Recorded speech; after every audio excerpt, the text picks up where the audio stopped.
Bonjour à tous et bienvenue dans l'interview. Aujourd'hui, nous recevons Alda Gréoli. Bonjour. Bonjour. Ministre de la Culture. Alors la culture, on va en parler. Culture et art, ce sont des matières qui devront être intégrées finalement dans le cursus scolaire, de la maternelle au secondaire à l'avenir. Ça, c'est l'idée du futur parcours d'éducation culturelle et artistique. Ça veut dire quoi? Que jusqu'à présent, il n'y a pas assez de culture et d'art à l'école? Alors jusqu'à présent, il faut quand même déjà le mettre en évidence, il y a vraiment de nombreux professeurs, instituteurs, et dans l'école maternelle aussi, qui mettent en évidence la culture et qui ont un vrai rapport à la culture et qui font passer leur passion à leurs élèves. Mais ce qui est souhaité à la fois dans le pacte pour un enseignement d'excellence et à la fois dans les conclusions de Bouger les lignes, c'est-à-dire une opération importante que l'on a menée avec les acteurs du monde culturel, c'est que la culture soit obligatoire dans un parcours inscrit dans la trajectoire scolaire de l'élève. Que ce soit plus selon la bonne volonté ou les affinités Exactement. des professeurs. Tout en respectant évidemment la liberté des écoles et la liberté des enseignants, mais en ayant l'obligation de manière transversale d'inscrire la culture à l'école. Et si vous me le permettez, je vais prendre un exemple. Je ne sais pas si vous êtes matheuse, moi je le suis un peu. Et donc j'ai toujours été passionnée par mon cours de mathématiques quand j'étais à l'école. Mais donner à un élève une vision, par exemple dans le secondaire, du calcul matriciel, après avoir été voir un arc de force dans une cathédrale, je vous assure qu'il ne verra plus le calcul matriciel de la même manière. Alors justement, ces cours, ça va s'inscrire dans les cours existants ou bien il va y avoir des cours supplémentaires? Donc ça s'inscrit dans la grille horaire existante avec une volonté de transversalité dans l'ensemble des cours. La culture, elle transparaît ou elle peut apparaître dans le français, dans une langue étrangère, et évidemment dans le cours d'histoire ou dans le cours de géographie, mais aussi dans le cours de mathématiques. Et donc c'est à la fois renforcer un cours en tant que tel, qui aujourd'hui existe, en tout cas pour le fondamental, et d'aller plus loin dans le secondaire, et par ailleurs donner une vision culturelle à l'intérieur des autres cours. Mais ça veut dire une fameuse remise à niveau pour de nombreux professeurs. Tout le monde n'a pas la sensibilité, l'expérience, la formation. Ça vous semble possible que tout le monde s'y mette? Je pense qu'il faut aussi tenir compte du fait que tout ça va s'inscrire dans le cadre du pacte ou de la mise en œuvre du pacte pour un enseignement d'excellence. Donc ça va remonter, si j'ose dire, avec les cohortes d'élèves dans le temps. On est là parti pour une quinzaine d'années pour la mise en œuvre complète. Mais par ailleurs, et c'est un dossier sur lequel le ministre de l'Enseignement supérieur, Jean-Claude Marcourt, viendra prochainement, il s'agit aussi de revoir la formation initiale des maîtres, à la fois dans le maternel, à la fois dans le fondamental et à la fois dans le secondaire. Oui, et donc de la formation continuée pour ceux qui y sont aussi. On sait que les instituteurs au niveau art graphique, bon, ils s'en sortent généralement, mais il y a parfois de la frilosité, de l'inquiétude par rapport à la musique, par rapport à la danse, par rapport aux arts parlés. Là, c'est quelque chose qui se semble parfois un peu démunis. Oui, mais soyons clairs, il ne s'agit pas de les laisser seuls face à leur classe. Ce parcours, cette manière de faire rentrer la culture dans l'école, c'est aussi avec les acteurs de la culture que nous allons le faire. Donc c'est aussi mettre en réseau avec les académies, avec les bibliothèques qui jouent un rôle fondamental dans le rapport à la lecture, avec des conteurs, avec des projets d'artistes en résidence dans l'école. Donc il ne s'agit pas de faire porter sur les professeurs, les enseignants en général, l'entièreté de la charge. Il s'agit avec, surtout dans un cercle communal ou dans un cercle un peu plus large, de faire interagir à la fois les acteurs de la culture et à la fois les acteurs de l'enseignement. Un acteur privilégié, ce sont les académies. Beaucoup d'académies, il y a des petites aussi, sont centrées plutôt sur ce qui est musique, une certaine forme de musique. Ça se traduit aussi par le solfège. De la parole aussi. Ça veut dire que on va avoir du solfège à l'école, ce n'est pas nécessairement la meilleure manière de donner le goût aux enfants. Donc justement, c'est là qu'il y a vraiment tout un enjeu. C'est pas aller prendre le cours de solfège et le mettre à l'école, c'est comment l'académie, dans son rapport à l'école, avec certains de ses enseignants d'académie, va venir donner le goût pour pouvoir, après les heures d'école, donner envie à l'élève d'aller vers l'académie. Il est évident qu'il est impossible d'avoir dans toutes les écoles du violon, des percussions, de la flûte et du solfège. Donc, ce qu'il faut à l'intérieur de l'école, c'est donner l'envie pour que l'enfant, après, aille vers les académies, aille vers les bibliothèques, aille dans les librairies. Donc, en fait, il s'agit de donner l'envie d'aller plus loin dans son rapport à la culture. Il y a un budget de 7 millions d'euros qui est prévu pour l'ensemble des écoles. Alors avec ça, on fait quoi et on commence quand ? Alors avec ça, donc, à partir du moment où le processus d'adoption du pacte d'excellence sera terminé, on va rentrer dans la phase d'opérationnalisation. Et le 7 millions, c'est en fait en année pleine pour à tout le moins couvrir une sortie à l'extérieur et permettre, parce que nous avons déjà des budgets qui viendront s'ajouter, permettre à la fois des résidences dans les écoles, à la fois aller plus loin, et c'est surtout des questions de frais de déplacement pour aller voir une exposition, pour aller dans un musée. Mais je le dis, c'est aussi avec en particulier les centres culturels, les bibliothèques, avoir l'envie d'entrer dans l'école pour donner l'appétit aux enfants.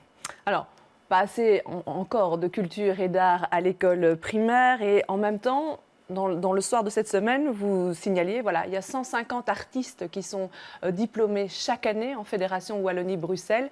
Ça, c'est un chiffre qui interpelle. C'est trop par rapport aux débouchés ? En tout cas, lorsque j'ai eu la chance de rencontrer les manifestants devant mon cabinet qui venaient me dire à quel point ils estimaient qu'il fallait augmenter encore les budgets de la culture, même si j'avais obtenu du gouvernement 3%, ce qui est rarissime en communauté européenne. Mais malgré ça, ils me disaient, ce sont les acteurs de terrain qui me disent, interrogeons-nous sur le nombre d'étudiants diplômés qu'ils sortent dans les métiers de la culture par an, et que le marché, si j'ose dire, du travail de la communauté française n'est pas en capacité d'absorber. Donc moi, ce que je dis, c'est que je souhaite que nous ayons une discussion. Je n'ai pas de tabou sur le fait que nous ayons une discussion. Par contre, je n'ai pas d'idée préconçue sur la bonne solution. Vous ne défendez pas un numerus clausus Non, je ne suis pas en train de défendre un numerus clausus ou un droit d'inscription. Je suis simplement en train de dire, j'entends que le secteur me dit discutons-en parce qu'il y a une question. Alors, vous parliez de cette manifestation devant votre cabinet. On a à cette occasion-là interrogé le co-directeur du théâtre Le Public. Il parle de la précarisation grandissante et puis du manque de moyens, notamment pour les théâtres. Je vous propose de l'écouter. Le budget global de la communauté française a augmenté de 25% en 9 ans et les théâtres ont été diminués de 15%. C'est incompréhensible. Vous avez un budget de la culture qui augmente et les artistes qui ont de moins en moins. Voilà pourquoi nous sommes là, pour dire que ça suffit, que maintenant, il faut être conséquent avec ce qu'on dit politiquement. Quand on dit, avec les événements qu'on a connus en 2016, qu'il faut investir dans l'éducation et la culture, ben, il faut aussi investir dans les artistes, parce que sinon, il n'y a plus rien sur les scènes. Qu'est-ce que vous lui répondez ? Alors, premièrement, on a eu la chance d'avoir vraiment beaucoup de discussions et à plusieurs reprises, tous les représentants du secteur viennent et la porte de mon cabinet leur est ouverte. Par rapport à ceci, j'ai fait voter au Parlement de la Communauté française un nouveau décret qui couvre le rapport contractuel entre les institutions, les compagnies et les subsides de la Communauté française. Ce nouveau décret change fondamentalement sa colonne vertébrale par rapport à l'ancien de subsides. Pourquoi ? Parce qu'il met au cœur un critère important qui est la qualité de l'emploi et de l'emploi artistique au sens général. Et donc maintenant, il devait me rentrer le jour de la manifestation, c'est pour ça qu'elle était symbolique, le 16 janvier, l'ensemble de leurs propositions, de nouveaux contrats-programmes ou de nouvelles conventions. Ils ont été 310 à me rentrer des dossiers qui sont pour l'instant examinés par l'administration, qui sont partis dès hier vers les commissions d'avis, qui me rendront ça en 30 juin. J'aurai alors jusqu'à l'automne pour trancher. Et je sais qu'un des critères sur lesquels moi je vais m'appuyer, c'est la qualité de l'emploi, la masse de l'emploi et le volume de l'emploi au regard du reste. Ce qui va aussi permettre de rendre peut-être un peu plus d'équilibre par rapport à des compagnies, par rapport, et j'y tiens énormément, à tout ce qui est scène au sens général, jeune public. Parce que de nouveau, il y a un enjeu fondamental de permettre à l'ensemble de la jeunesse d'avoir un rapport à la culture. Ouais, les compagnies qui se plaignent souvent du fait que les théâtres, les gros théâtres, mangent trop de moyens. Donc là, vous leur répondez, je vous ai entendu, vous aurez votre part du gâteau. En tout cas, je leur réponds qu'à partir du moment où la qualité de l'emploi est au centre, les critères de répartition vont, à mon sens, un peu plus se rééquilibrer.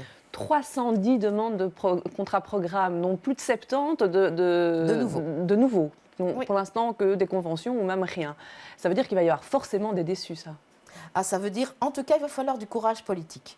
Et ça, je peux l'assumer. Que par ailleurs, pour l'instant, il y en a 310, qu'on va voir avec le premier tri de l'administration quel est en fait le volume du budget demandé, que je vais pouvoir aussi voir si les commissions d'avis vont aussi prendre leurs responsabilités, parce qu'elles vont jouer un rôle de filtre important. Et puis, je verrai quelle est la différence entre l'addition et mon budget. Alors, les instances d'avis, elles avaient été critiquées parce que on y retrouve des gens qui sont un peu juges et partis. On parle de manque de transparence. Ici, on relance des contrats-programmes pour 5 ans. C'est un petit peu dommage, ça, quand on veut réformer un système, finalement, d'avoir à la base quelque chose qui n'est pas encore optimal. Alors, je pense qu'il était important de réaffirmer une chose. C'est vrai que dans un monde idéal, il aurait peut-être mieux valu réformer d'abord les commissions d'avis et puis venir avec le décret. Mais je tiens à dire que si j'avais fait ça, on se serait mis avec au moins 1 an de plus pour appliquer le décret. Et donc, on aurait dû poursuivre des conventions, poursuivre le flou qui existe depuis plusieurs années, parce que pour certains, ça fait plusieurs années que leur contrat-programme est terminé et qu'ils vont d'avenant en avenant. Donc, effectivement, j'ai pris mes responsabilités en disant on fait d'abord le décret, on avance, je vais revoir les commissions d'avis, mais je pars du principe qu'elles existent et qu'elles vont faire leur travail sérieusement dans le tri. Ouais, alors, des critiques avaient été données à cette manifestation, mais à d'autres occasions aussi. C'est donc la précarisation du statut d'artiste. Le statut d'artiste, ça dépend du fédéral. Les contrôles du chômage, ça dépend des régions. Mais c'est quand même les choses qui font le quotidien des artistes et qui font qu'ils ont du mal, finalement, à vivre de leur métier. Par rapport à ça, qu'est-ce que vous pouvez faire? Donc, non seulement ils ont du mal à vivre de leur métier, mais en plus, la manière dont ils sont traités empêche la réelle fierté de leur métier, auquel je trouve, et respect de leur métier, auquel ils ont droit. Et donc, ce qu'on a convenu avec mon homologue Sven Gatz, qui est donc le ministre de la Culture néerlandophone, c'est que nos 2 cabinets et nos 2 administrations ont mis en place un groupe de travail sur nos revendications communes en matière de statut de l'artiste. Nous leur avons demandé de travailler relativement rapidement pour que nous puissions alors chacun, ensemble, aller au fédéral, interpeller le fédéral sur les modifications nécessaires et chacun de notre côté aller interroger nos régions respectives. Nous irons certainement ensemble voir le ministre bruxellois de l'Emploi pour pouvoir les interroger sur un autre volet. C'est en fait le contrôle de la disponibilité. Or, on ne tient pas suffisamment compte des temps de répétition, des temps d'écriture, des temps où l'artiste ne fait pas un travail visible, mais fait un vrai travail. Et donc, dans la justification que l'artiste doit faire, il y a vraiment un progrès à faire. Et sans doute faudra-t-il réfléchir, autant chez Actiris qu'au Forum, à peut-être faire une formation continuée, aussi des équipes qui sont en charge d'accompagner ceux qui ont un statut d'artiste. Voilà, un relais à faire donc auprès des autres niveaux de pouvoir. Je vous remercie d'être venu sur ce plateau. Je vous remercie de nous avoir suivis. Demain, on se retrouve à la même heure pour une nouvelle interview. Belle fin de journée. Merci à vous.